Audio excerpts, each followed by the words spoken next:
Bom, o próximo conceito é o conceito de função inversa. Por que a gente aprende o conceito de função inversa junto com o conceito de função composta?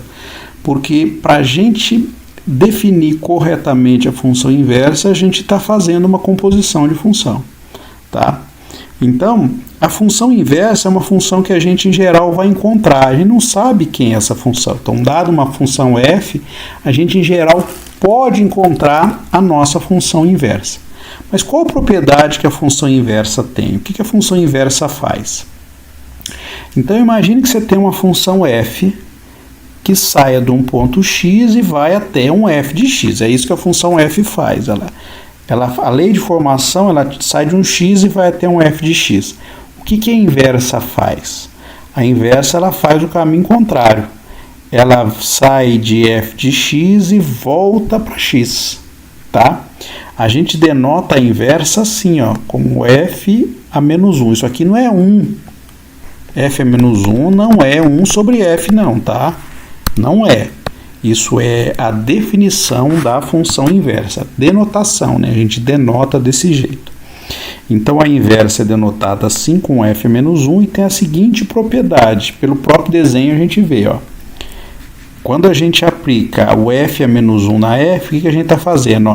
O que a f de x faz? Ela pega o x e traz para cá. O que a f menos 1 faz? Ela devolve no x original. Então, a função inversa composta com a função f é como se cancelasse o ciclo, né? Com isso se cancela, sobra só o quê? Só o argumento que está aqui dentro. Vale a mesma coisa se eu fizer o f menos 1f, vale a mesma ideia, tá? As duas se cancelam no ciclo e dá f de x, tá? Então, o conceito, a definição da função inversa, ela é definida desta forma. Tá? Com esta propriedade aqui. Em geral, a função inversa a gente tem que calcular, ela não é dada, mas é fácil de obter em alguns casos não dá para obter, tá certo? Bom, agora a pergunta é, quando que a função inversa pode ser definida? Para qualquer função, não. Não é para qualquer função que a gente pode obter inversa. Então, até aqui, ó. Nem toda função possui inversa. Para a função possuir inversa, obrigatoriamente a função vai ter que ser bijetora. Por isso a gente aprendeu o conceito de bijeção. Tá?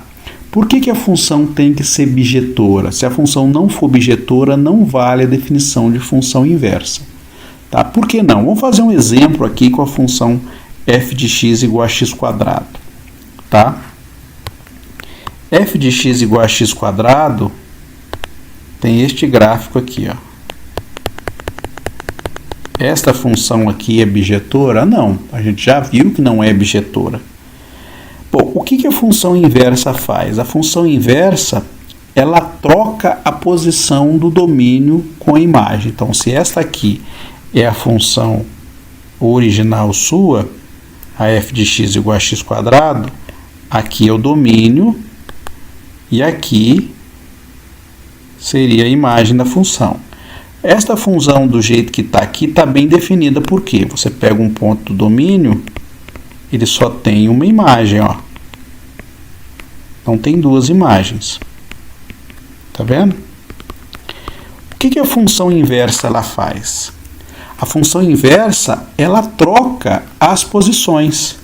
Então, a função inversa, se o gráfico da sua função é assim, para a função inversa, o que acontece? O domínio da função inversa vai ser isso aqui agora. E a imagem da função inversa vai ser isso. Tá? Ela troca de posição. A posição do domínio e da imagem são trocadas na função inversa. Olha para você ver. Esta função aqui, isso aqui não é função, por quê? Se isso aqui é o domínio, ele teria duas imagens, ó, tá vendo? Tem duas imagens. Então, isso não pode ser função. Tá bem? Então, isso não é função se esse eixo for o eixo do domínio. Então, obrigatoriamente, para minha função admitir inversa, ela tem que ser bijetora.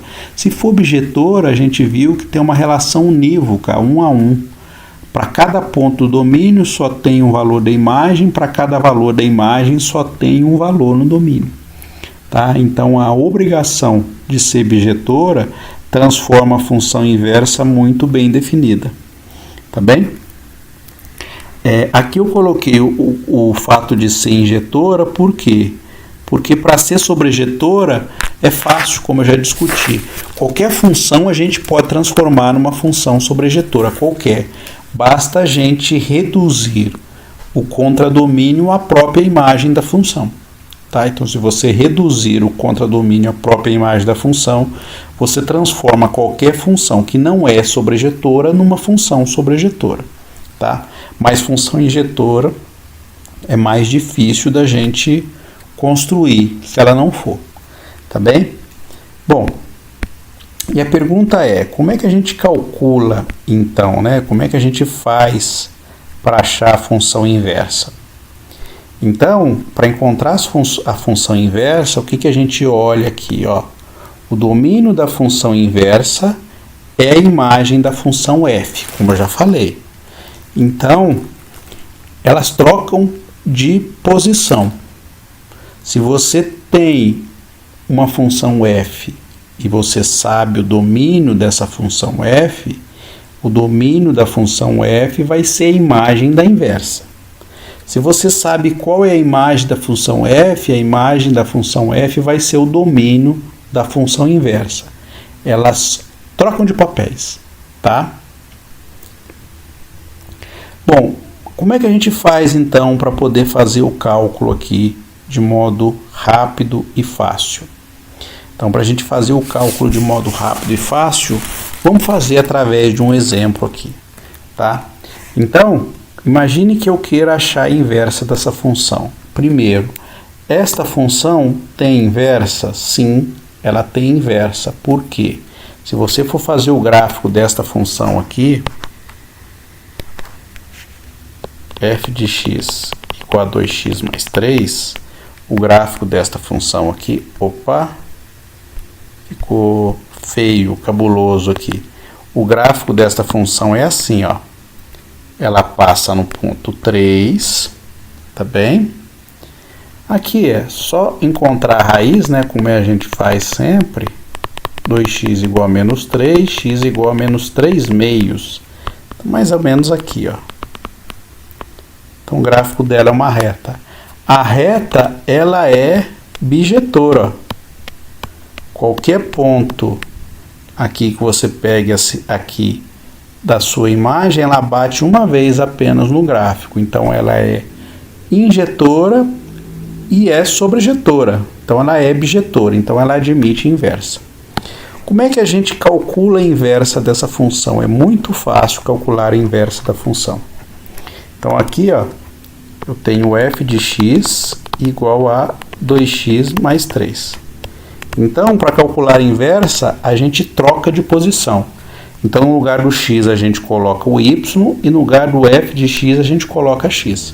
Então, vai ficar x igual a 2y mais 3. E agora a gente resolve para encontrar o y, porque o y é que vai ser a minha função inversa. Tá certo? Então eu passo 3 para lá, então fica x menos 3 igual a 2y. Lembra que eu gosto de trocar a posição, sempre deixar incógnita do lado esquerdo. Então quando a gente troca de posição, o sinal se mantém. Então y é igual a x menos 3 dividido por 2. Olha que legal. Molezinho, tá? Muito fácil aí de identificar, tá vendo?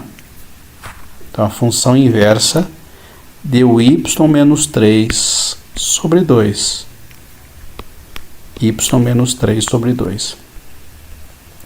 Vamos fazer um próximo exemplo aqui, ó. Raiz de x. Você fala, professor, eu não sei como é que é o gráfico de raiz de x. Vamos lá no GeoGebra para a gente fazer o gráfico? Bom, a gente está aqui agora no GeoGebra, né? Então a gente pode fazer o gráfico da função f de x, ó. F de x igual a raiz de x, né? Raiz é x elevado a 0,5. Tá vendo? Olha aqui que beleza que é o gráfico. Esse é o gráfico. Só está definida para valores positivos, valores negativos não está. Está vendo que ela é uma função injetora? Tá? Ela é injetora. Se você pegar qualquer reta aqui, ó, ela bate uma vez no gráfico só. Ela é injetora. Fala, professor, bate? Sim, se você for indo embora aqui, ó, pega o ponto 6, no 36 ele bate, tá? Ele é injetora e é sobrejetora nos reais positivos maior ou igual a zero todo, tá certo? Então, nos reais maior ou igual a zero todo, ela tá bem definida, tá bem? Bom, então, a gente pode encontrar a função inversa. E aí, como é que a gente encontra a função inversa? Então, da raiz de x. Fazer o mesmo cálculo que a gente fez ali, ó. Então, a função g de x é igual a raiz de x. O que a gente faz? No lugar do g, a gente troca por x.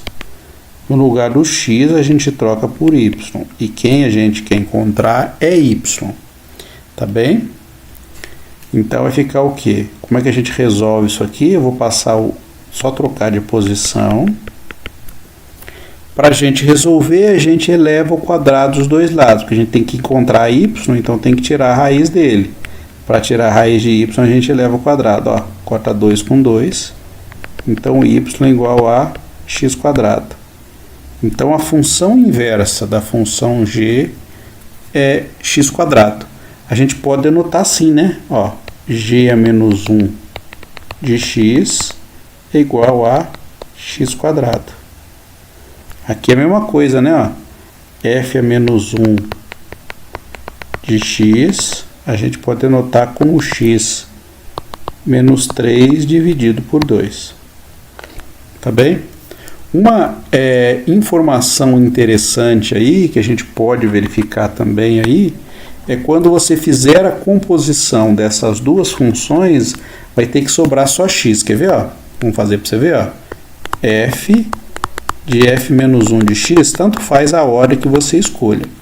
Então vai ficar f, o f menos 1 é x menos 3 dividido por 2. Tá bem? Então o que a gente faz? No lugar do x, a gente coloca x menos 3 sobre 2. Então vai ficar 2 x menos 3 sobre 2 mais 3. Ó, esse 2 com esse 2 cancela, vai ficar x menos 3 mais 3, cancela menos 3 com mais 3, só sobra x, que é o que tem que dar, tá certo? Tem mais algum outro exemplo de função inversa? Tem. Vamos calcular a inversa da função 1 sobre x? Como é que a gente calcula a inversa da função 1 sobre x? Primeiro de tudo, esta função é injetora? Vamos lá no GeoGebra fazer o desenho para a gente ver. Então, a função 1 sobre x, vamos apagar essa, vamos fazer outra aqui, ó. G de x igual a 1 dividido por x. Esta função é injetora? Sim, ela é injetora.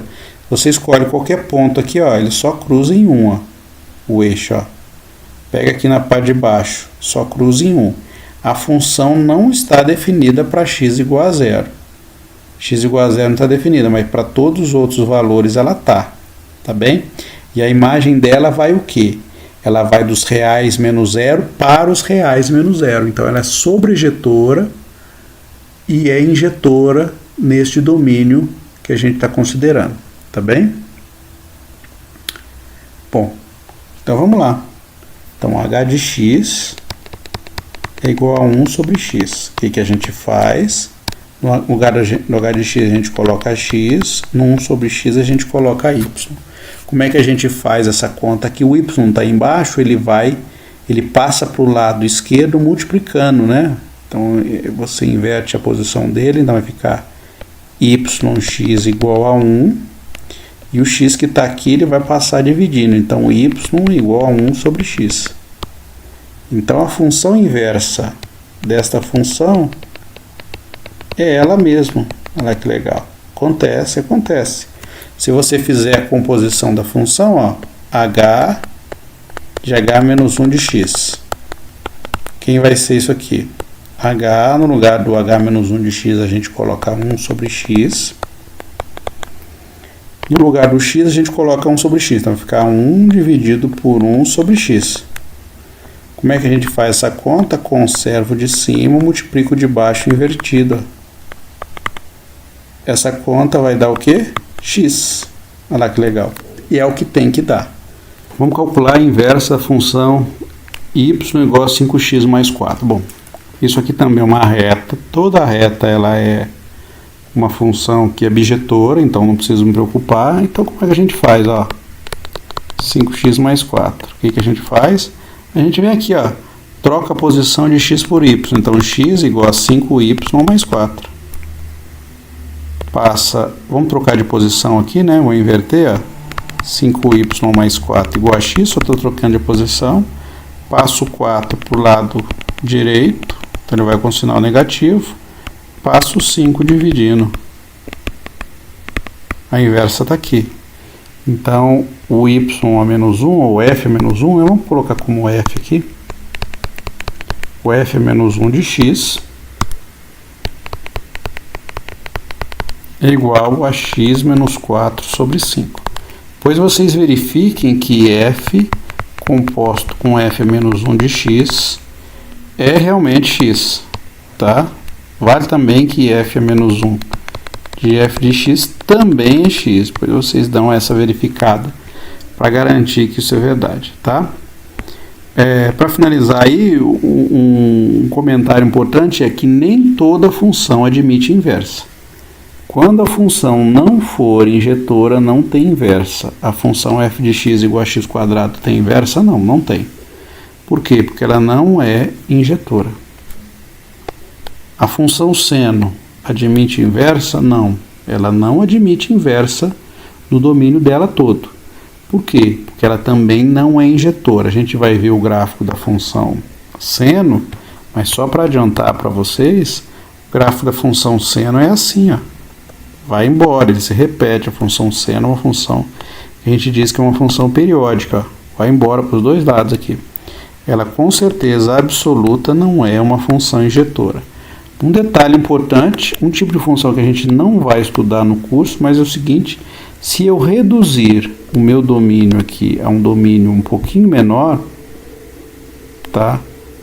Ou seja, cortar um pedaço desta função aqui, ó, eu posso, nesse pedaço que eu corto, transformar ela numa função que é injetora. E aí eu consigo definir o que a gente chama de função inversa das funções trigonométricas. Mas a gente não vai discutir esse conceito aqui neste curso.